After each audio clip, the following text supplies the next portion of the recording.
salihan. Dia mohon kepada Allah Subhanahu wa taala, ya Allah, bantulah saya agar saya bisa beramal yang baik. Jadi hadirin dirahmati Allah Subhanahu wa taala, orang sekelas Nabi Sulaiman masih mohon kepada Allah Subhanahu wa taala untuk ditunjukkan supaya bisa beramal-amal yang soleh. Apalagi kita. Apapun latar belakang kita, mau dia kiai, ustadz, S1, S2, doktor, profesor, dia harus minta kepada Allah untuk dibimbing bisa beramal soleh. Karena tidak semua orang mampu untuk beramal-amal yang soleh. Setelah minta 3 hal, kemudian Nabi Sulaiman mohon juga kepada Allah Subhanahu wa taala, wa adkhilni bi rahmatika fi ibadikas sholihin. Ya Allah, tolong masukkan aku dalam kelompok hamba-hambamu yang soleh. Kita bertanya, apakah Nabi Sulaiman belum soleh?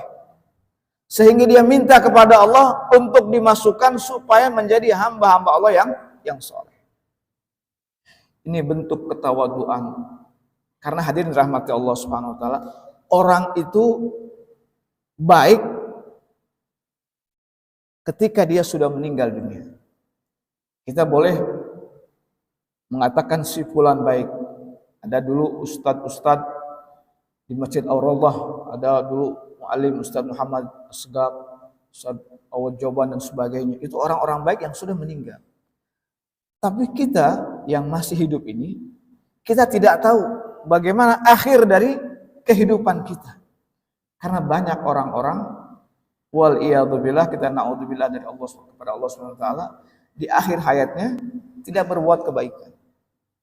Jadi hendaklah kita memohon selalu kepada Allah, berharap selalu kepada Allah agar Allah membimbing kita untuk bisa bersyukur kepada Allah Subhanahu wa taala dan mohon kepada Allah agar Allah menjadikan kita hamba-hamba yang soleh. Masyarul muslimin yang dirahmati Allah, Nabi Sulaiman dengan penuh kerendahan mohon kepada Allah ke dalam Subhanahu wa taala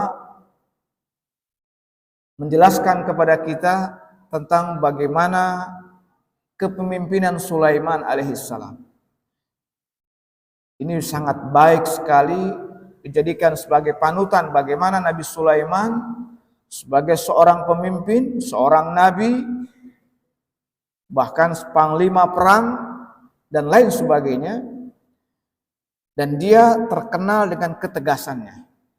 Bahkan Nabi Sulaiman yang melanggar itu diberikan sanksi sangat luar biasa. Nabi Sulaiman terkenal ketegasannya.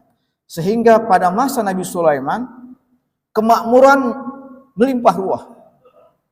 Di samping dia sebagai seorang nabi yang harus ditaati, seorang pemimpin, dan dia juga diberikan oleh Allah berbagai macam kelebihan-kelebihan.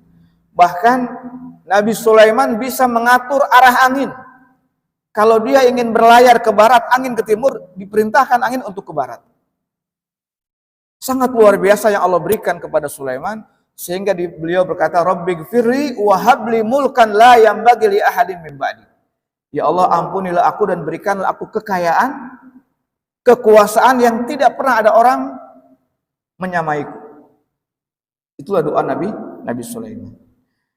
Akhirnya ketika Nabi Sulaiman dalam satu kesempatan, ketika Nabi Sulaiman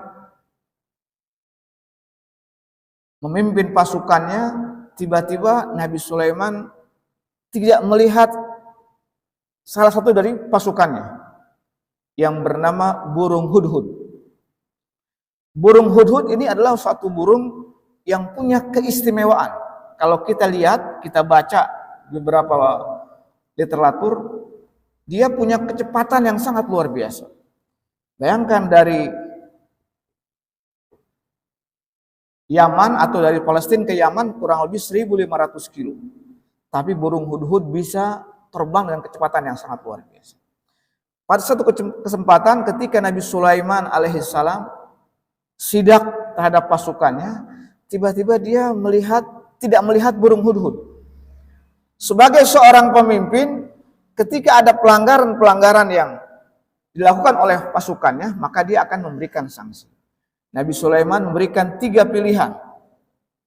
Ketika menyaksikan maliya la aral hudhuda am kana minal ghaibin. kenapa saya tidak melihat Hudhud? Seharusnya dia ada di posisinya. Kok sekarang tidak ada? Apakah dia termasuk orang-orang gaib yang tidak hadir? Karena tidak ada izin dari Sulaiman, maka Nabi Sulaiman mengatakan, la u'adzibannahu 'adzaban syadidan aw la adzbahannahu aw la ya'tiyanni bisultanin mubin. 3 pilihan yang diberikan kepada orang-orang yang melanggar. Ini hadirin sekalian, seorang pemimpin seperti itu. Tidak seperti yang kita dapatkan di sini, banyak pemimpin yang bisa disogok, bisa memberikan uang dan sebagainya sehingga peraturan-peraturan dilanggar. Tapi Nabi Sulaiman mengatakan, saya akan berikan sanksi yang sangat keras, atau saya akan potong, akan bunuh, atau yang ketiga, kecuali kalau dia datang dengan berita dengan alasan yang sangat kuat. Ini bukti dari ketegasan Nabi Sulaiman dalam memimpin, sehingga tidak ada satu pasukan pun yang berani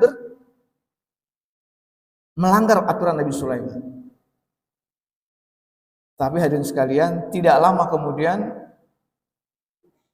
wa tafaqqada tayra faqala ma liya la aral hudhuda am kana minal ghaibin. Tiba-tiba datang burung hudhud. Qala ahadtu bima lam tuhit bih wa ji'tuka min saba'in binaba'in yaqin. Ternyata burung hudhud datang menghadap Sulaiman, wahai Nabi Sulaiman, sungguh aku telah datang dari sebuah negeri yang bernama Saba, tapi aku membawa berita yang penuh dengan keyakinan. Binaba'in yakin. Nabi Sulaiman tidak langsung percaya.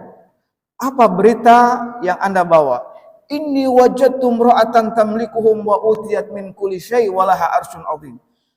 Di daerah Saba di Yaman ada seorang wanita, seorang ratu, dia punya segala sesuatu dan dia punya singgasana yang amat besar dan sangat mewah. Wajadtuha wa qaumaha yasjuduna lisyamsi min dunillah. Tapi sayang, sungguh sayang, dia dan kaumnya menyembah kepada selain Allah, menyembah kepada matahari. Wa zayyana lahumus syaitan a'malahum. Kemudian syaitan menghiasi perbuatan mereka. Wa yasudduhum anis sabil wa hum la yash'urun. Ternyata syaitan menggoda mereka, menghiasi mereka sehingga mereka tidak merasa bahwa itu tidak baik. Nabi Sulaiman sebagai seorang nabi, seorang pemimpin yang kekuasaannya luar biasa, kok tidak tahu ada sekelompok orang, sekelompok kerajaan yang menyembah kepada selain Allah padahal dia seorang nabi. Kemudian ayat berikutnya menjelaskan seharusnya Allah yasjudu lillahi alladzi yukhrijul khab'a fis samawati wal ard. Seharusnya mereka itu menyembah kepada Allah yang Maha mengetahui apa yang nampak, yang tidak nampak. Wallahu la ilaha illa huwa rabbul arsyil azim. Dialah Allah yang memiliki alam semesta. Nabi Sulaiman sebagai pemimpin tidak boleh terkecoh oleh berbagai macam alasan, sekuat apapun. Maka Nabi Sulaiman sebelum mempercayai apa yang diberikan oleh berita oleh Hudhud, Nabi Sulaiman menulis satu surat. Dia bilang, idhab bi kitabi hadza wa alqih. Pergilah kamu dengan surat ini dan lemparkanlah surat ini ke istana Balqis. Maka dengan kecepatan yang hebat, burung hudhud langsung membawa surat tersebut dan melepaskannya, melemparkannya di tempat tersebut. Kemudian hudhud menyaksikan dari kejauhan apa yang akan terjadi. Setelah Ratu Balqis membaca surat tersebut, apa isinya? Ya ayyuhal mala'u inni ulqiya ilayya kitabun karim innahu min Sulaiman. Isinya innahu bismillahirrahmanirrahim alla ta'alu alayya wa'tuni muslimin. Isi surat tersebut kalimat bismillah, kemudian teguran dan ancaman dari Sulaiman, alla ta'alu alayya, jangan kau sombong kepadaku, datanglah kepadaku dengan penuh dengan kepatuhan. Maka ketika membaca surat ini, Balqis paham ini satu ancaman dari Nabi Sulaiman yang akan menyerang dirinya. Maka sebelum dia memutuskan, Balqis bertanya kepada penasehat-penasehatnya. Qalat ya ayyuhal mala aftuni fima, berikanlah aku satu fatwa. Bagaimana cara menghadapi ini? Aku tidak mampu dengan semua ini. Kemudian para pembesar, para penasihat mengatakan, nahnu ulu quwwatin wa ulu ba'sin syadid wal amru ilaiki fanduri madza ta'murin. Wahai Balqis, jangan takut. Kita pasukan yang kuat, punya peralatan yang canggih dan lain sebagainya. Silahkan kau perintahkan perang atau tidak. Tapi Ratu Balqis, dia sungguh bijaksana. Dia menyaksikan bagaimana kalau seandainya terjadi peperangan, yang akan hancur bukannya dia, mengakibatkan banyak malapetaka dan sebagainya. Maka Balqis dia mengatakan innal muluka idza dakhalu qaryatan afsaduha. Biasanya kalau raja-raja masuk menggempur, menyerang pada satu negara, pasti akan dihancurkan. Ma'asyiral muslimin yang dirahmati Allah Subhanahu wa taala, maka Balqis tidak mau perang, tapi dia mulai berpikir kira-kira apa agar Sulaiman tidak menyerang dirinya. Maka Ratu Balqis menyuruh pasukannya untuk menyogok Sulaiman alaihi salam dengan berbagai macam barang-barang yang berharga, dengan emas, kain, sutra dan sebagainya.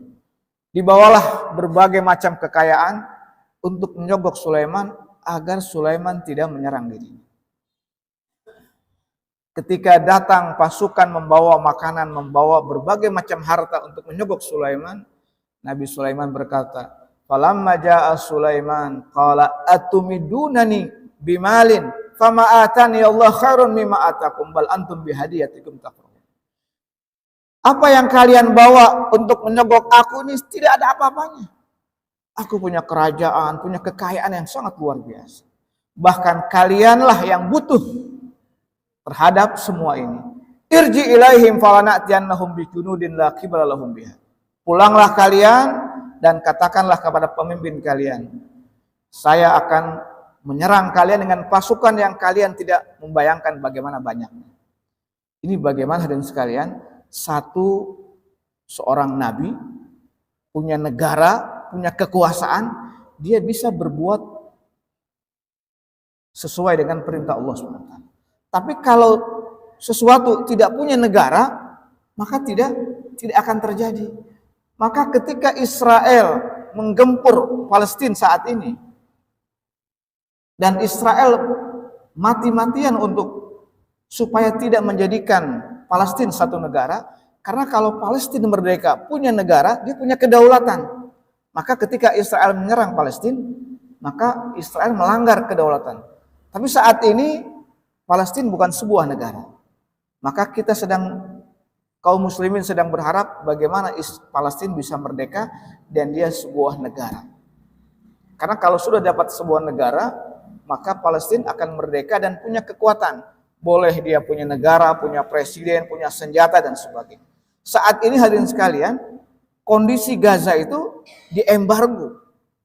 Bahkan terakhir saya dengar, saking tidak adanya makanan dan minuman, dan sudah sekian lama mereka tidak mendapatkan pasokan makan minuman, itu kulit-kulit mereka ini sudah kering.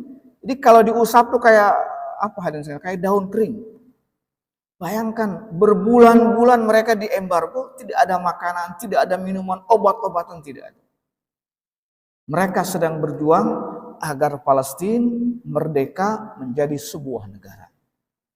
Maka kalau satu negara sudah punya negara, berarti dia punya kedaulatan. Ini yang Israel tidak mau. Kita doakan semoga Palestina merdeka dan sekalian. Jadi Nabi Sulaiman mengancam Balqis, kalau tidak datang tunduk kepada saya, maka saya akan kirimkan pasukan yang kalian tidak akan bayangkan bagaimana banyak. Bukan hanya manusia, jin